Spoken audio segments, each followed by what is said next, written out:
আব্বা হয়তো অনেকে আনাগর থেকে ফিরিয়েছে, আনাগরের মধ্যে অনেক লোক বেঁচে ছিল, না খাই না দেয়। হয়তো আমার আব্বা আনাগরে থাকতে পারে। যদি বেঁচে থাকে আমি আমার আব্বাকে ফিরিয়ে চাই এই সরকারের কাছে।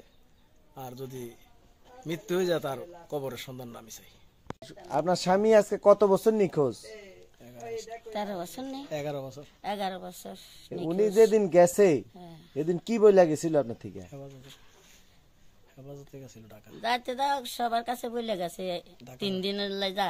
ঢাকায় 2013 সালের 5ই মে বাংলাদেশের সব হেফাজতের মহাসম্মেলনে বা লং মার্চে যে ঘটনা ঘটেছিল, সেই ঘটনায় কুমিল্লা সদর দক্ষিণ উপজেলার পূর্ব জোরকারণ ইউনিয়নের আব্দুল মতিন সাহেব ওই দিন রাত্রে সকালে বাড়ি থেকে বের হওয়ার পরে হেফাজতের সেই যে লং মার্চে অংশগ্রহণ করেছিলেন, তার পরবর্তীতে তিনি আর বাড়িতে ফিরে আসেন নাই।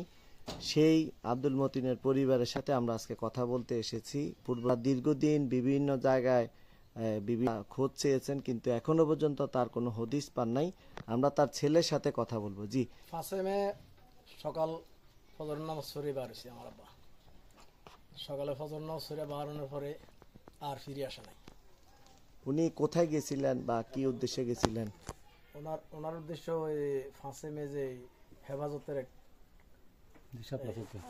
বিশাল একটা ইয়ে ছিল শাপলা চত্বরে, ওইখানে গেছিল। আচ্ছা, তোমার দাদা সম্পর্কে তুমি তো তখন তুমি কতটুকু ছিলা বা কি জানো এই বিষয়ে?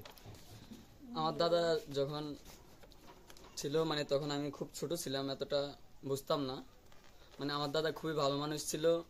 উনি দিনের পথে চলতেন, ইসলামের বিরুদ্ধে কোনো কিছু করতেন না, দিনের দাওয়াত করতেন সব সময়। ওই হেফাজতের গন্ডগোলে যখন ডাক আসে তখন তখন আমি মাদ্রাসায় পড়ি, মাদ্রাসায় ছিলাম তখন।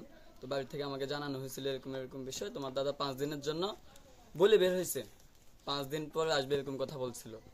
তো তখন আমার আব্বু বলছে 5 দিন পরে আসবে, সমস্যা নেই। উনি ওই তাবলিগ করে, তো আবার তাবলিগে যান মাঝে মধ্যে, এরকম 4 দিন 5 দিন 6 দিন 1 সপ্তাহ পরে আসেন। তো 5 দিন তখন আমরা ভাবছি যে হ্যাঁ অবশ্যই অন্য দিনের মতো চলে আসবে, কিন্তু উনি আর আসেন নাই ফিরে ওই হেফাজতের গন্ডগোল থেকে। অনেক অনেক জায়গায় খুঁজছি, তবে আওয়ামী লীগের এই কার্যক্রমের কারণে আমরা কোনো থানায় জিডি এবং মামলা করি নাই। করেন?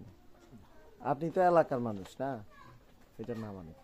তো উনি কেমন লোক ছিল বা উনি আসলে আপনাদের এলাকাবাসী, তো ওনারে কিভাবে জানতেন, কেমন লোক ছিল? উনি খুব ভালো লোক ছিল, উনি খুব ভালো লোক ছিল। উনি মালিক দিনের দাবা দিতে, উনি খুব ভালো লোক ছিল, সঠিক লোক ছিল উনি। তো ওনারে আপনারা এলাকাবাসী ওনারে খুঁজছেন কিনা বা ওনার বিষয়টা আসলে কি জানেন? এলাকাবাসী আমরা খুঁজছি, উনি পাইতে আসি না। বহু জায়গায় আমরা তল্লাশি নিছি, আমরা উনির খোঁজ পাইতে আসি না। বিবরণটা একটু দেন তো, ওনার কেমন বিবরণ, যদি ধরেন এখনো বেঁচে থাকে কোথাও। আমার দাদা টুপি, মেসওয়াক, আতর, তাবজি এগুলা বিক্রি করতেন সাথে, মানে তাবলিগে যাইতেন সাথে এগুলো বিক্রি করতেন, মাহফিলে, মসজিদের সামনে, বিভিন্ন জায়গায় এগুলো বিক্রি করতেন সাথে। মানে মেসওয়াক ছাঁচার জন্য ছোট একটা দাও সাথে থাকতো না সব সময়। যেদিন বের হইছেন ওই দিনে কি সাথে ছিল? হ্যাঁ, সাথে ওইটা ছিল ওই দিনে। আপনারা কি দাবি করছেন পরিবার থেকে, বা আপনাদের এর মধ্যে চাওয়া কি?